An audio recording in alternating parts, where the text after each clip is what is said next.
മലയാള സിനിമയ്ക്ക് തീരാ നഷ്ടം. പ്രശസ്ത സിനിമാ നിർമ്മാതാവ് ഗാന്ധിമതി ബാലൻ അന്തരിച്ചു.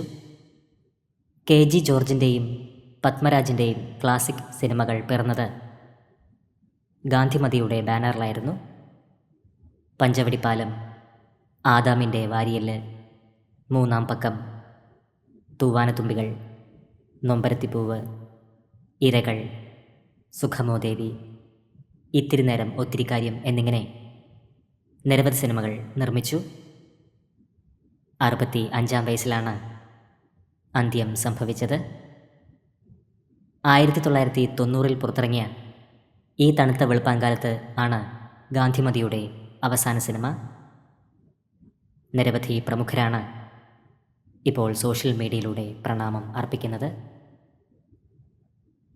ആത്മാവിന് നിത്യശാന്തി ലഭിക്കട്ടെ എന്ന് നമുക്ക് പ്രാർത്ഥിക്കാം.